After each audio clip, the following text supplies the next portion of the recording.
Okay, so it's Saturday, and I think the date is the 23rd of August, which makes sense because 18 is Monday, 19, 20, 21, 22, so it is 23 today.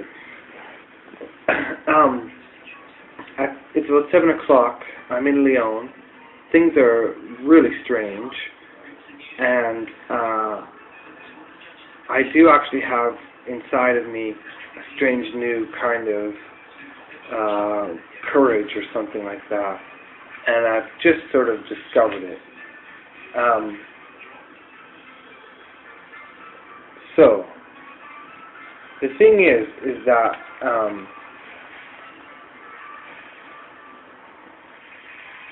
when I was with that guy the other day, whatever day that was now, Matthew,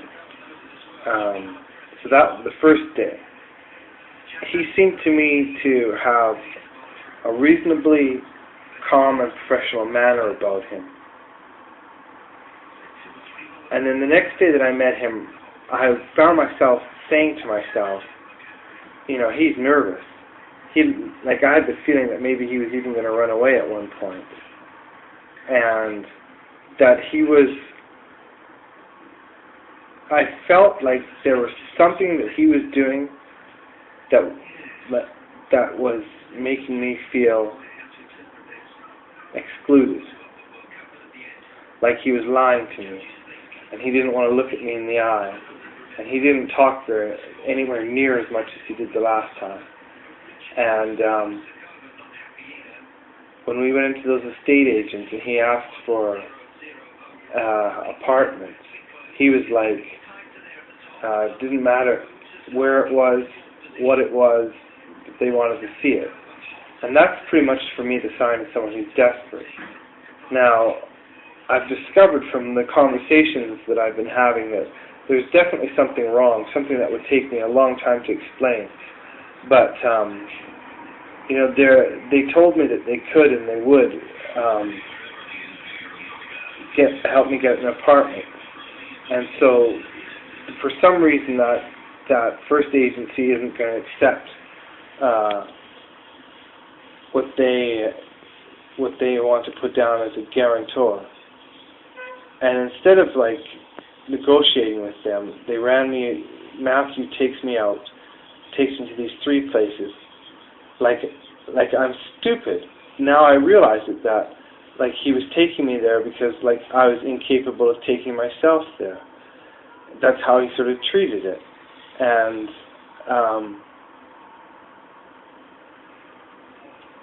you know, like today, I went to their place and I knocked on the door. You know, I mean, I was confronting them because they haven't answered my phone calls, and I went in and I told Regina, like, you know, and like the whole thing is weird because, you know, their house is just a fucking pigsty, and they're clearly disorganized and not terribly. They didn't give me the feeling at all of being professional or normal people. And so my confidence that this job is going to go anywhere is low. And my confidence of finding an apartment soon is very low. And today, like, they blamed me. You know, they were telling me it was my fault that, like, you know, they can't do this for me, they can't do that for me.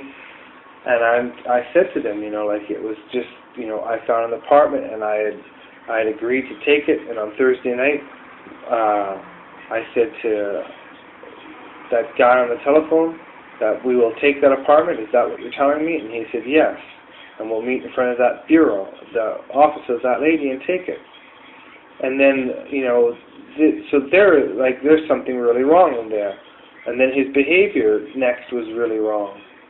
And something is wrong, and that's all there is to it. You know, I know it. And I guess the question I have to ask myself now is it worth the risk to stay? And I don't think it is. I think that it's fucked now.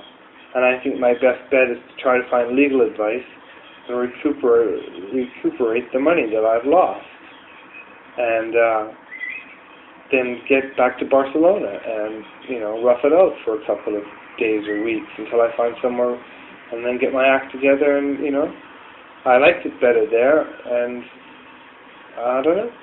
I think in a way, part of me thinks I can't wait to get back. And, you know, I want to learn Spanish, and you know, it's good for me. It's good. The people are better than they are here and everything.